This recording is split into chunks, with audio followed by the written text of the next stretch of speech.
발레복합 06의 두 번째 시인 최승호 내 영혼의 북가시나무를 한번 볼게요. 자, 북가시나무는요 원래 불가시나무예요. 이렇게 리을, 그쵸? 그래서 붉은 가시나무라는 건데요.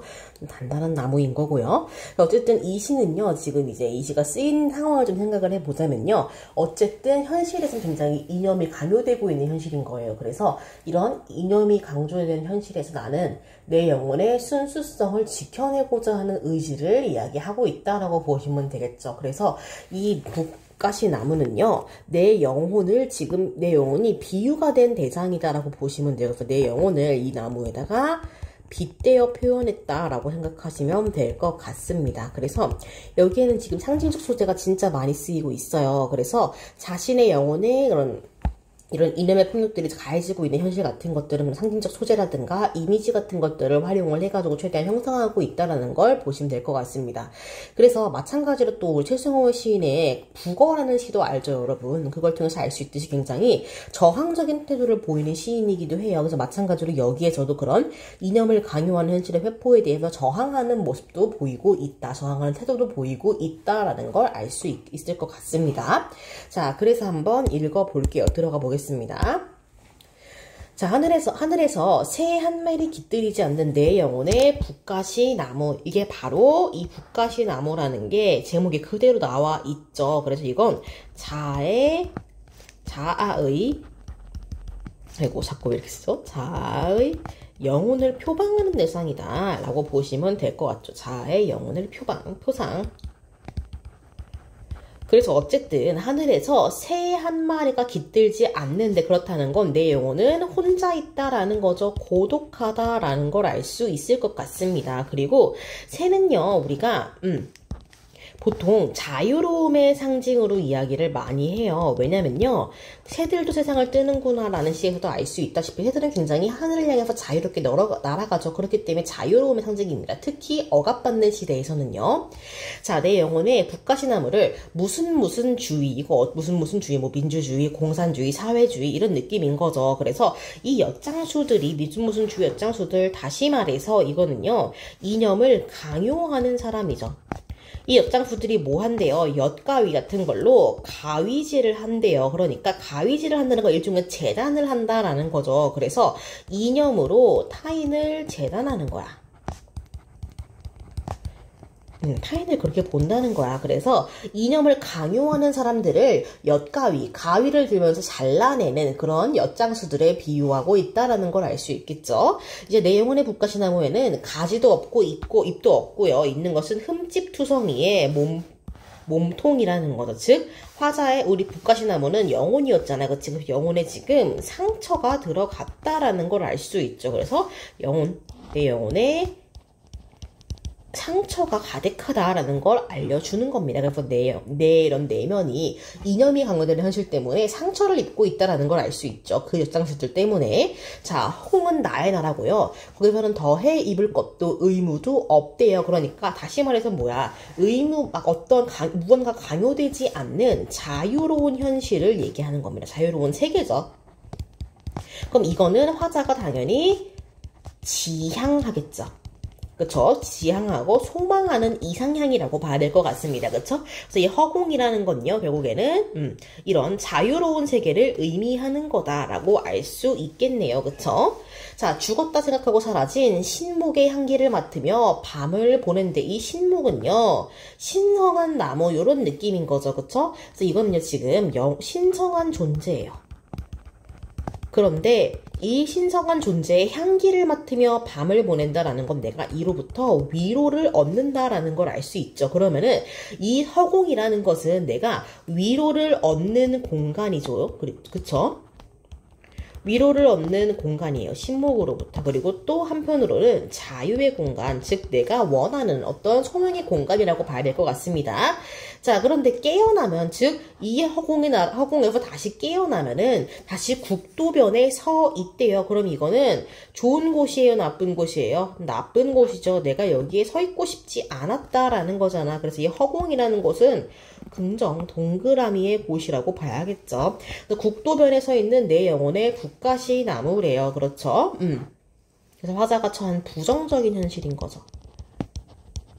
귀 있는 바람은 들었을 거래요. 원치 않는 깃발과 플래카드들이 내 앙상한 몸통에 내달려 나부끼는 소리를 들었을 거고요. 그리고 그 뒤에 내 영혼이 소리 죽여 울고 있는 소리를 들었을 거래요. 자, 그럼 깃발과 플래카드 우리가 생각해볼까요? 우리 길거리 가다 보면요. 정치인들의 플래카드가 진짜 많이 보이죠. 이게 당시에는 또 이념이 섞여가지고 온갖 이념이 다 강요되고 있었던 거야. 그쵸? 온갖 이념.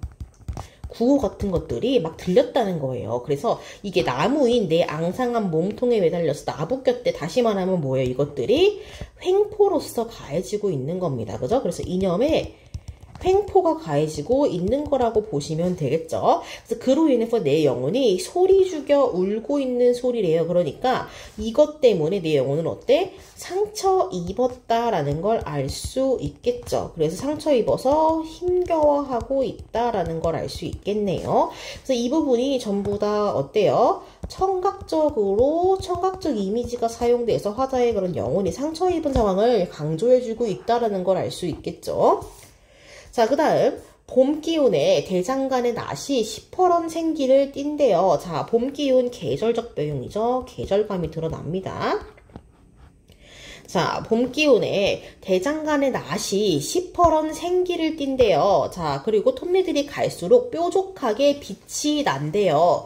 그래서 살벌한 몸통으로 서서 반역하는 내 영혼의 북가시나무. 그러니까 낫, 톱니 이런 것들이 내 나무로 비유가 된 영혼을 자꾸 갉아내려고 그리고 또 베어내려고 한다는 걸 알 수 있겠죠. 그래서 시퍼런 생기, 뾰족하게 빛이 나니 이런 거 전부 다 우리가 눈으로 확인할 수 있는 거잖아요. 그쵸? 그래서 시각적으로 묘사한 부분입니다. 무엇을 묘사한 거겠어요? 이거 다 나무에게 가해지는 폭력이잖아. 그치? 그래서 폭력성과 위협입니다. 폭력성, 위협. 그러니까 이념을 강요하는 것의 폭력성과 위협을 시각적으로 묘사하고 있다라는 걸 알 수 있겠죠. 그러면은 이 톱니 같은 것들은 전부 다 뭐겠어요? 이런 시각적 위협을 가하는 어떤 세력이라고 봐야겠죠. 그치? 그래서 위협을 가하는 세력이라고 봐야죠. 영혼의 위협을 가하는 세력인 겁니다. 자, 어쨌든 살벌한 몸통을 서서 반역하는 내 영혼의 북가시나무를 다른 말로 하면 뭐야? 이런 현실에 저항한다라는 말로 봐야겠죠. 이렇게 이념을 강요하는 현실에 저항하고 있는 거예요. 잎사귀 달리는 실을 그리고 과일을 나눠주는 실을 언젠가 나는 쓸 수도 있을 거라. 계속해서 지금 내 영혼이 나무의 비유가 되고 있기 때문에 잎사귀 과일 같은 결실을 가지고 이야기를 하고 있는 겁니다. 그래서 이렇게 상징을 보여주는 거죠. 이거는요 일종의 결실입니다. 그쵸? 나무에게 잎이랑 과일은 결실이니까요. 그리고 초록과 금빛의 향기를 뿌리는 시.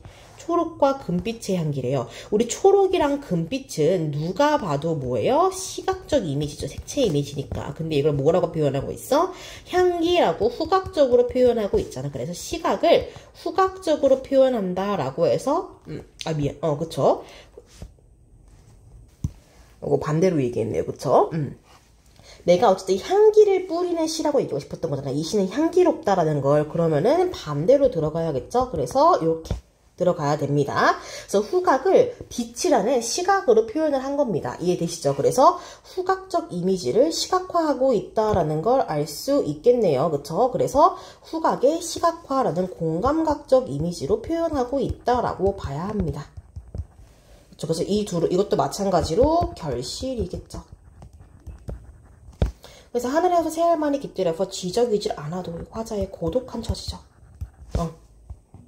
그래서 아까 1년에 나왔던 내용이랑 좀 굉장히 비슷하네요. 그죠? 그래서 내가 이 영혼의 순수성을 지키기 위해 이념의 강요에 대해서 저항을 하고 그리고 그를 통해서 이런 결실을 맺을 거다. 이런 고독한 상황에서도라고 이해를 할 수 있겠죠. 그쵸? 그래서 어쨌든 이 시는 지금 더 뒤에 내용이 없어요. 그러니까 어떻게 보면요. 지금 시상이 종결 어미로 끝나지가 않았잖아요. 그치?